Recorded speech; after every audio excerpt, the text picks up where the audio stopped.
Attention all realtors. So you want to protect your seller from those pesky buyers that keep canceling their contracts, and it's usually after an inspection.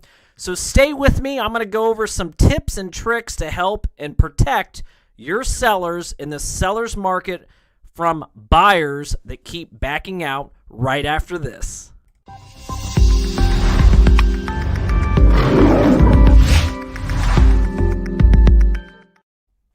All right, guys, this is Adam Ashba, president and realtor of Ashmont Realty, and today we're going to talk about some realtor tips, and this tip is going to be, we're in a seller's market, as we all know, and nothing is more frustrating when you have a seller that sells their home, and your job is to protect the best interest of your client, and you have buyers that back out for sometimes no reason at all. What can you do?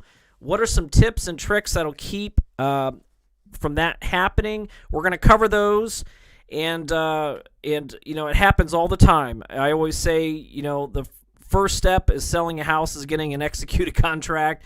The second hurdle, and sometimes you have to sell the house all over again the second time, but that is by going over the sales process of an inspection. So some of the things that I want to talk about quickly, and I'm going to tell you a little story. And we had a situation recently where we had a seller. It was a buyer. It was our client. We were the buyer side, and everything went smooth.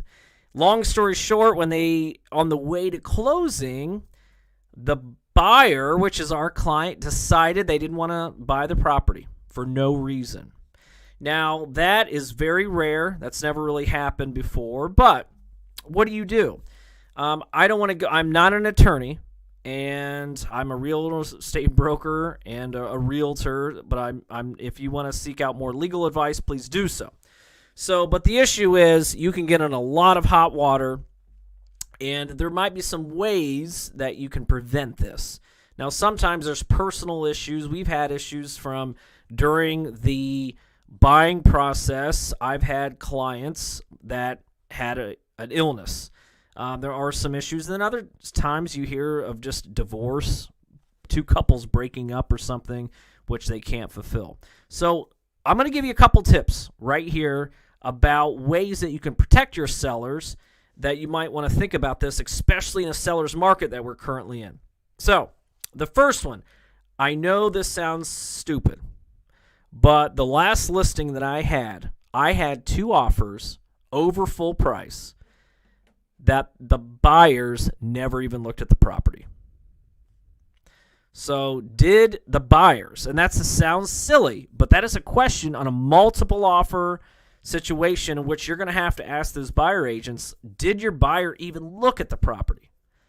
Because there are certain circumstances where they look at them sight unseen. Now, the problem is this. Think about this. A $500,000 house, are you and your wife going to buy a $500,000 house without even looking at it? The answer is maybe. That does happen sometimes. Maybe they just can't. I don't know. Maybe you just can't.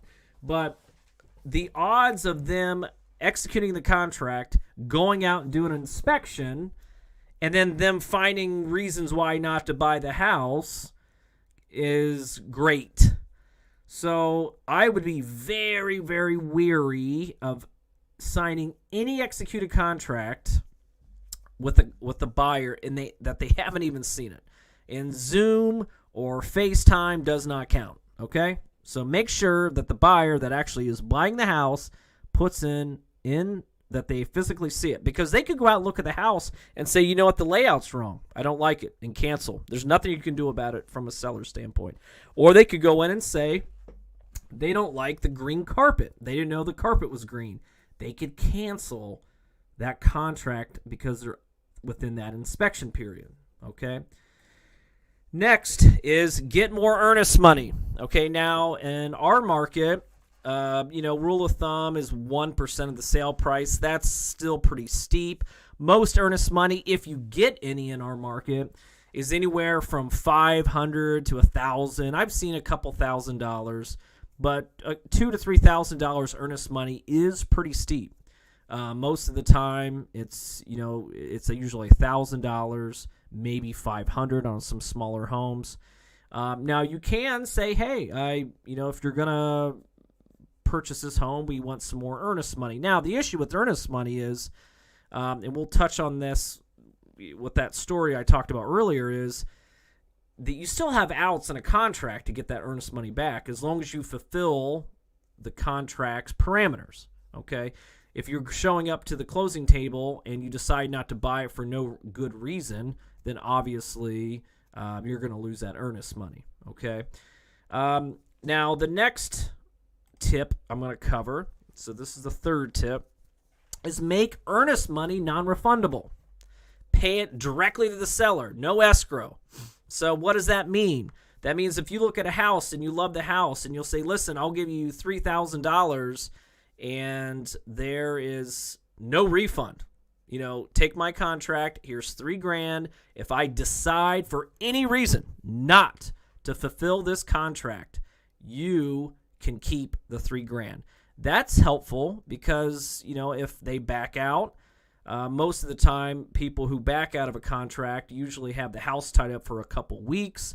That 2 or 3, 4, 5, whatever the seller decides, that can help cover the mortgage, overhead, expenses, utilities, and etc.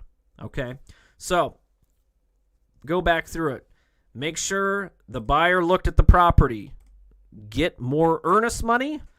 And last but not least, make the earnest money non-refundable. So, if they back out for any reason, that seller gets that money. So, this is Adam Ashmont, President and Realtor of Ashmont Realty. Please like and subscribe on Facebook.